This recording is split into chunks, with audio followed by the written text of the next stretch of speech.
स्वागत है हमारे YouTube चैनल सागर स्टडी ग्रुप पर।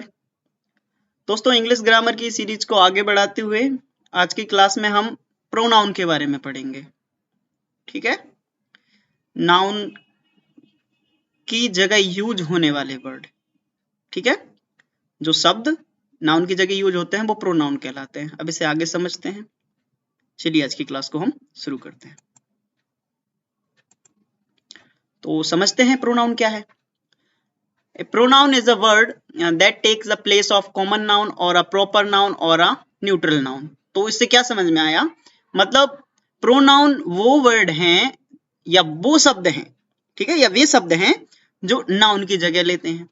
ठीक है, सर्वनाम एक ऐसा शब्द है जो संज्ञा का स्थान लेता है। ठीक है, हिंदी में समझते हैं, है ना। तो सर्वनाम क्या है, संज्ञा शब्द की जगह यूज होने वाला वो वर्ड है। ठीक है, देखिए एग्जाम्पल से समझिए। यहाँ एक एग्जाम्पल दिया है, इंग्लिश में ही है। Ram is a good boy.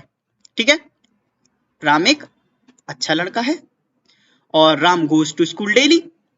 ठीक है, और क्या है कि राम हर दिन स्कूल जाता है।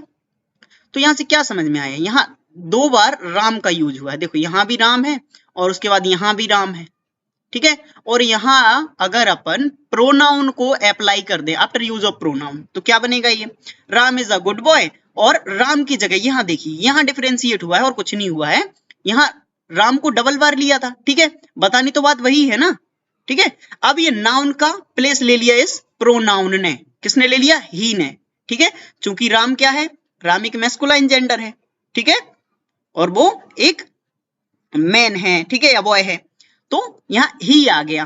ठीक है, तो Ram is a good boy, यहां तक तो ठीक है। उसके बाद he goes to school daily.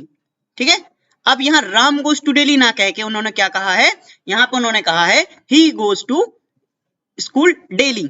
बात तो वही है, राम एक अच्छा लड़का है वह, ठीक है, हर दिन स्कूल जाता है। और यहाँ भी वही बात कही गई थी, राम एक अच्छा लड़का है और राम हर दिन स्कूल जाता है।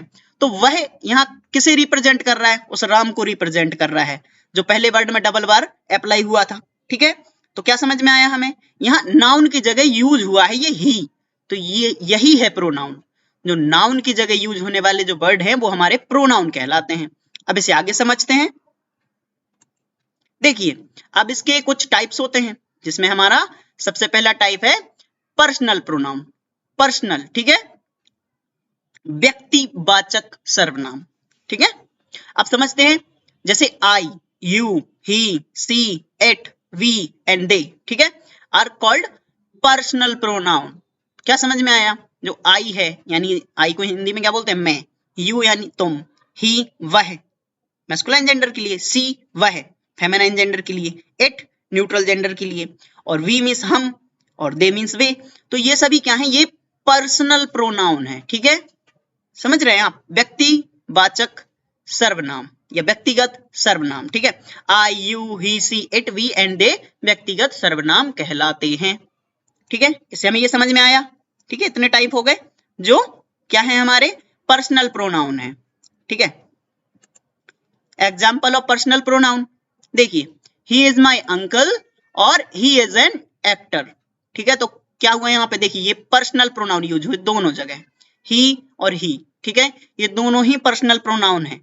ठीक है, तो क्या है यहाँ पे, ही इज माई अंकल, वह मेरे अंकल हैं। ठीक है, और वो क्या है, एक नायक हैं या एक्टर हैं। ठीक है, अभिनेता हैं। ठीक है, अभिनय करते हैं, मंचन करते हैं। ठीक है, उसके बाद क्या आया, this is my teacher. Okay, यह मेरे शिक्षक हैं और ही लिव्स हियर, और वो यहाँ रहते हैं। ठीक है, वह यहाँ रहते हैं। तो टीचर, टीचर पहले टीचर वर्ड ही था, फिर उसके बाद यूज क्या किया इन्होंने, प्रोनाउन ही यूज कर लिया। तो दिस इज माई टीचर और उसके बाद आ गया ही लिव्स हियर। ओके, तो कुछ ज्यादा डिफरेंशिएट नहीं है इनमें। ठीक है, ये पर्सनल प्रोनाउन का यूज है। ये देखिए ही, यहाँ भी ही है। ठीक है, और ये भी ही है। अब और समझते हैं, they are teachers of our school. ठीक है, क्या समझ में आया, दे, ये आ गया, देखिए they are teachers of our school. ठीक है, अब ये टीचर्स एक से ज्यादा हैं। ठीक है, तो वे हमारे स्कूल के शिक्षक हैं, इसे यहाँ पे ये बताने का प्रयास किया गया है। ठीक है, अब इसे आगे समझते हैं। देखिए अब ग्रुप्स ऑफ पर्सनल प्रोनाउन, अब इनके कुछ समूह होते हैं, ग्रुप होते हैं। ठीक है, तो इसे समझते हैं जो पर्सनल प्रोनाउन के ग्रुप है।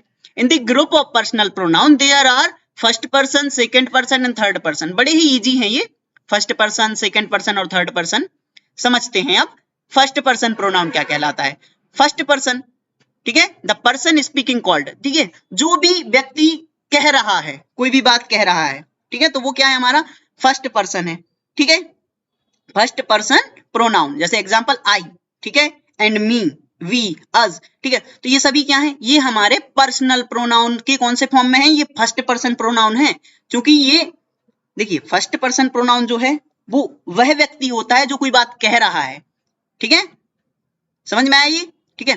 तो आई और मी, जैसे कि मैं कोई बात कहूं तो मैं, ये क्या हो गया, फर्स्ट पर्सन हो गया क्योंकि मैं कह रहा हूं ना, ठीक है।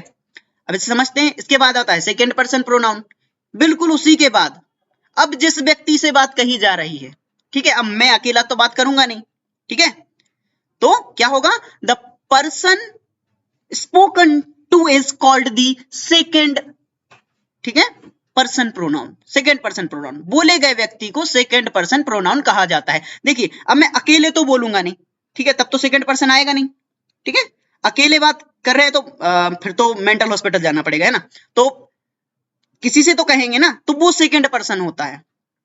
अगर वो व्यक्ति जो बोल रहा है अगर मेंटल नहीं है तो ऑब्वियस सी बात है वहां पे सेकेंड पर्सन प्रोनाउन होगा, ठीक है। यू यानी किसी से तो बात कह रहा होगा, मैं बात कर रहा हूं आपसे, ठीक है, तो आई, ठीक है, टॉकिंग टू यू, ठीक है, तो यहां यू आ गया। यू क्या है, एक सेकेंड पर्सन प्रोनाउन है।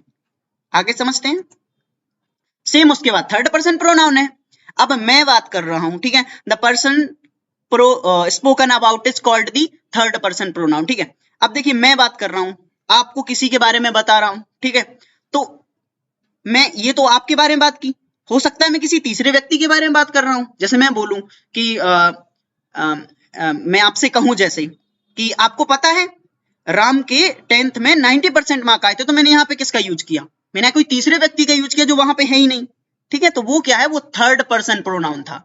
मैंने बात कही आपसे, फर्स्ट पर्सन मैं था, सेकंड पर्सन आप थे क्योंकि मैं आपसे बात कर रहा था, और किसके बारे में बात की मैंने, थर्ड पर्सन के बारे में, ठीक है। तो जिस व्यक्ति के बारे में बात की जाती है उसे थर्ड पर्सन प्रोनाउन कहा जाता है। एग्जाम्पल में ही, सी, इट और एक्सेट्रा बहुत सारे वाक्य, ठीक है, आ सकते हैं, यहाँ पे कोई सा भी सब्जेक्ट आ सकता है, ठीक है। जैसे मैं कह सकता हूं ही रन्स फास्ट, वो बहुत तेज दौड़ता है, मैंने आपसे कहा लेकिन तीसरे व्यक्ति के बारे में बोल रहा हूं मैं आपसे, ठीक है, तो ये क्या हो गया, ये हो गया हमारा थर्ड पर्सन प्रोनाउन। देखिए इसके बाद जो हमारा सेकेंड टाइप आता है प्रोनाउन का, ठीक है, वो तो पर्सनल प्रोनाउन के प्रकार थे, फर्स्ट पर्सन, सेकेंड पर्सन और थर्ड पर्सन। हम वापस अपने टॉपिक पर लौटते हैं, प्रोनाउन वाले टॉपिक पर। तो उसके बाद जो हमारा सेकेंड टाइप है, ठीक है, वो है हमारा रिफ्लेक्सिव प्रोनाउन, ठीक है। जैसे कोई वर्ड होते हैं, my self, your self, him self, it self, our self, your self, them self, ये सेल्फ वाले जितने भी वर्ड हैं, ठीक है, और called the reflexive pronoun, reflexive, ठीक है। तो यहाँ पे हिंदी में लिखा है ज्यों का त्यों, ठीक है, my self, your self, him self, it self, our self, your self है, देम सेल्फ, उसे रिफ्लेक्सिव प्रोनाउन कहा जाता है, ठीक है। ये हमारे रिफ्लेक्सिव प्रोनाउन है, ठीक है। जैसे अपन बोलते हैं tell me about yourself, अपने बारे में कुछ बताओ, तो वहां पे क्या आया, योर सेल्फ, ठीक है, तो वो क्या हो गया, वो हमारा रिफ्लेक्सिव प्रोनाउन हो गया, ठीक है। तो ये सेल्फ सेल्फ वाले जितने भी वाक्य हैं कहीं भी हो वो हमारे रिफ्लेक्सिव प्रोनाउन है, बस हमें इतना ध्यान रखना है, याद कर लो self. Example of reflexive pronoun, ठीक है, we have done our task our self, हमने अपना काम स्वयं कर लिया, ठीक है, तो क्या हो गया, we have done our task our self, क्या आ गया, ये आ गया सेल्फ वाला वाक्य, अवर सेल्फ। उसके बाद क्या आ जाएगा, Ramesh has prepared himself for JEE, ठीक है, तो रमेश अपने आप मतलब प्रिपेयर हो रहा है, तैयारी कर रहा है जेईई की, ठीक है, समझ में आया, यहां भी सेल्फ आ गया। You should work hard your self, ठीक है, तो इसमें क्या बोल रहा है, तुम्हें अपने आप मेहनत करनी चाहिए, ठीक है। जैसे अपन नहीं बोलते किसी को, जैसे कोई बोलता है मुझे बहुत सारे मुझे अच्छे नंबर लाने हैं 10th में, तो अपन बोलते हैं अपने आप मेहनत करो, अपने आप आ जाएंगे, ठीक है, प्रैक्टिस करो, ठीक है। तो I maintain my garden my self, वो कह रहा है मैं अपने बगीचे की देखभाल प्रबंध में स्वयं कर लूंगा, ठीक है, या करता हूं। आगे समझते हैं। उसके बाद जो हमारा तीसरा टाइप है वो है इंटेरोगेटिव प्रोनाउन। देखिए इंटेरोगेटिव जब मैंने सेंटेंस पढ़ाए थे सेम वैसा ही है, WH फैमिली यहां भी आएगी, ठीक है, WH फैमिली जैसे who, whom, whose, what and which, ठीक है, और कॉल्ड इंटेरोगेटिव प्रोनाउन, ठीक है। तो ये क्वेश्चन करेंगे, ठीक है, प्रश्नवाचक जैसे वाक्य था वैसे ही प्रश्नवाचक सर्वनाम है, कुछ डिफरेंशिएट नहीं है। यहाँ भी ये क्वेश्चन पूछेगा, ठीक है, प्रकृति नहीं छोड़ेगा, नेचर अपना नहीं छोड़ेगा। अगर WH फैमिली आ रही है तो क्वेश्चन तो पूछ के ही छोड़ेगा वो, ठीक है। तो हु, हुम, हुज, व्हाट एंड विच प्रश्नवाचक सर्वनाम कहा जाता है। ये सभी प्रश्नवाचक सर्वनाम है, ठीक है, ये भी एक सर्वनाम है। ये इंटेरोगेटिव वाक्य में अकेले यूज नहीं होते हैं, ठीक है। देखिए extra fact about interrogative pronoun, these pronoun are used to ask a question. देखो बिल्कुल सेम वैसा ही चल रहा है।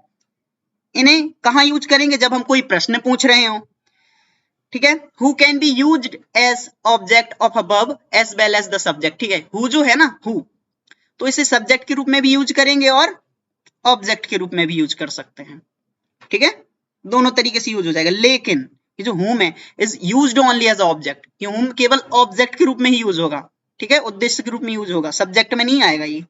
एग्जाम्पल से समझते हैं, who are you talking with, तुम किससे बातें कर रहे हो, ठीक है, क्वेश्चन पूछा, ठीक है। व्हाट इज योर नेम, तुम्हारा नाम क्या है। देखो ये WH फैमिली आ गए, कहीं ना कहीं ये क्वेश्चनाइजेशन कर रहे हैं, क्वेश्चन पूछ रहे हैं, ठीक है, नेचर नहीं छोड़ रहे हैं अपना क्वेश्चन पूछने का। उसके बाद जो हमारा चौथा टाइप है वो है डेमोन्स्ट्रेटिव प्रोनाउन।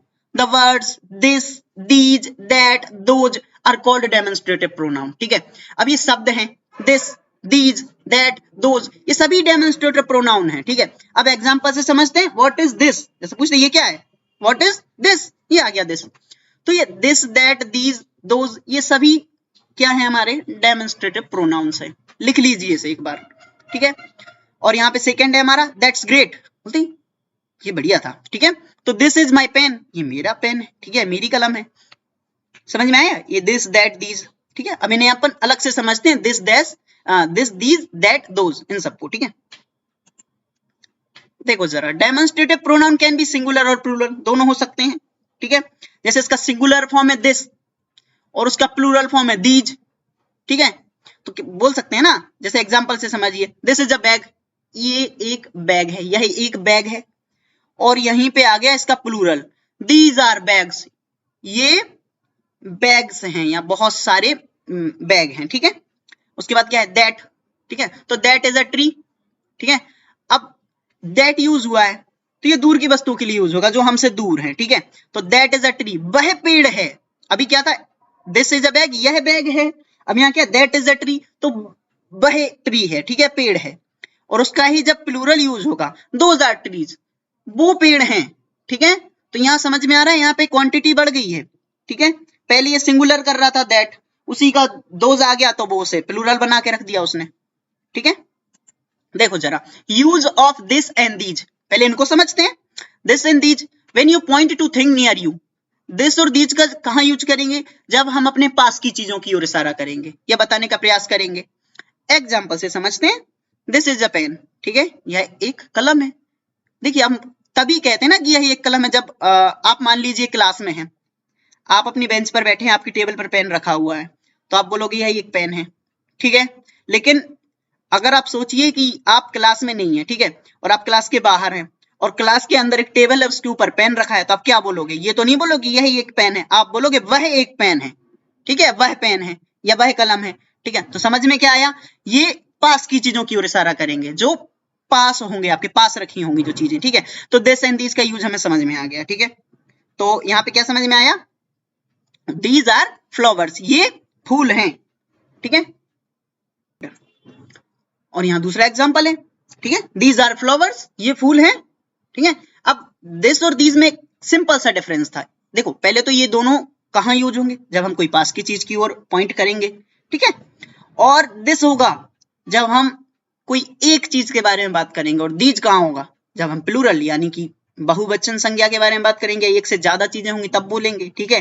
अब यहाँ लिखा है फ्लावर्स, एस लगा है, सिंगुलर और प्लूरल नाउन की वीडियो मैं पहले ही बता चुका हूं, ठीक है। अगर आपने नहीं देखी तो प्लीज जाकर चैनल पर से आके देख लीजिए, ठीक है, और क्लियर हो जाएगा सिंगुलर नाउन और प्लूरल नाउन। तो ये फूल हैं, एक से ज्यादा हैं, सिंपल सी बात है ना। देखो use of that and those, अभी हमने दिस और दीज का समझा था, अब हम समझेंगे दैट एंड दोज का, ठीक है। तो that and those when you point things farther away, जब आप दूर की चीजों की ओर बात करें, दूर की चीजों की ओर इशारा करें, ठीक है ना। जैसे दैट वाज टाइगर, वह बाघ था, वह एक टाइगर था, ठीक है। और एग्जाम्पल है, अब दैट का हो गया, अब दोज का समझते हैं। दोज आर फ्लावर्स, वे फूल हैं। अब देखो पहले क्या था, पहले के वाक्य में था ये फूल हैं, क्योंकि ये पास थे, और यहाँ पे क्या हो रहा है, वे फूल हैं, यानी वो दूर हैं। सिंपल सी बात है, ठीक है। दैट और दोज दूर की चीजों की ओर ही बताएंगे। ओके, और आज की वीडियो में हमने जाना प्रोनाउन क्या है, दिस, दैट, दोज, दीज, इन सब का यूज देखा हमने, ठीक है। प्रोनाउन के टाइप पढ़ लिए, प्रोनाउन क्या होता है, कहाँ उनके यूज होते हैं, ठीक है। तो आज की वीडियो में हमने ये सब जाना, और आज की वीडियो में बस इतना ही। And thanks for watching. और अगर आप हमारे चैनल पर नए हैं तो प्लीज चैनल को सब्सक्राइब करिए, ठीक है, लाइक करिए, कमेंट करिए, और मिलते हैं नेक्स्ट वीडियो में।